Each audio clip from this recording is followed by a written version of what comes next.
À la une, l'Angola annonce d'éventuelles négociations directes entre la RDC et le M23 à Luanda dans les prochains jours.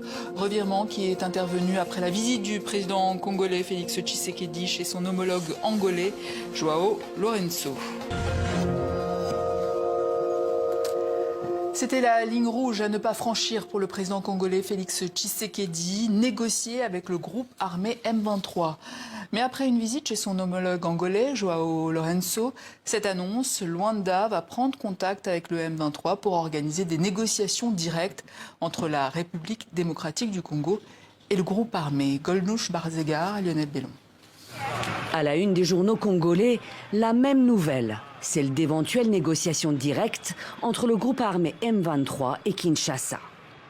Une annonce surprise qui suit la visite de Félix Tshisekedi mardi à Luanda, où le président congolais a échangé avec son homologue angolais, João Lourenço, médiateur désigné de l'Union africaine dans le conflit. À l'issue de la rencontre, Luanda a annoncé de futures négociations.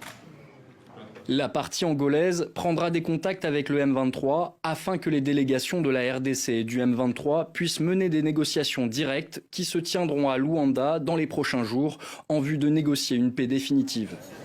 Jusqu'ici, Félix Tshisekedi avait refusé tout dialogue avec le M23 qu'il qualifie de groupe terroriste ou de pantin. Je ne veux pas discuter avec des pantins.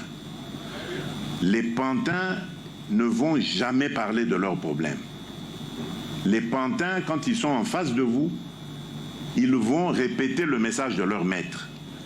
Alors tant qu'à faire, je préfère parler avec leur maître.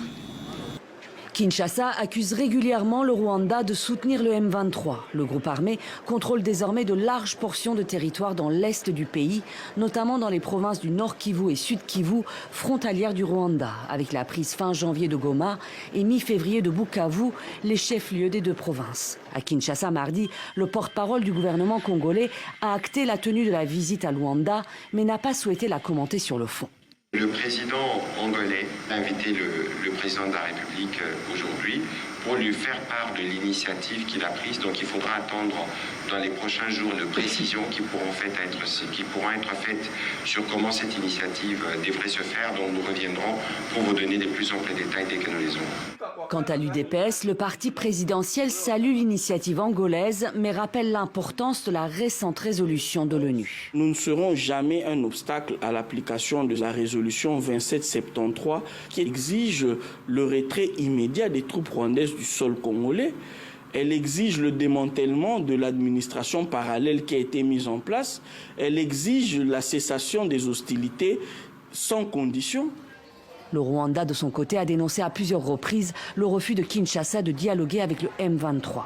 Jusqu'ici, aucun effort diplomatique n'a abouti pour mettre fin aux hostilités. Et dans ce contexte de conflit, la RDC se dirige-t-elle vers un partenariat sur les minerais avec les États-Unis? Rien n'est encore fait, mais des discussions seraient en cours.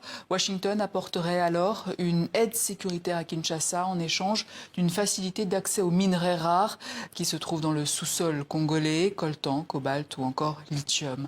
Reportage d'Addisson Gozo, récit Laure de Matos, Véronique Pérez. Julien Paluku a été gouverneur du Nord Kivu pendant 12 ans. Aujourd'hui à la tête du ministère du Commerce extérieur, il confirme que des discussions sont en cours avec les États-Unis concernant les ressources minières de son pays, mais n'entre pas dans les détails. Les discussions se passent dans le cadre de l'AGOA, qui est cette loi américaine qui nous permet de bénéficier des exportations vers le sol américain sans paiement de frais de douane. Maintenant, les gens peuvent exploiter ça de la manière dont ils veulent. Est-ce que c'est un échange avec la sécurité? Ça, c'est la question stratégique qui relève du président de la République. L'AGOA est née en 2000, signée sous l'égide de l'ancien président américain Bill Clinton, et permet en effet aux produits de certains pays africains, dont la RDC, d'accéder au marché américain sans droit de douane. L'accord, qui expire en septembre, est en cours de renégociation. La RDC regorge de cobalt, de coltan, de lithium, autant de ressources qui intéressent le monde entier, États-Unis compris, et dont l'exploitation se heurte aujourd'hui à la guerre dans l'Est.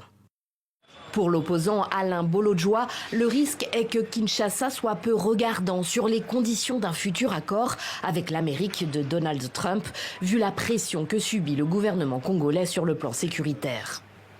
Aujourd'hui, M. Félix Tshisekedi, cherchant à protéger son pouvoir, estime qu'on doit négocier directement avec les Américains.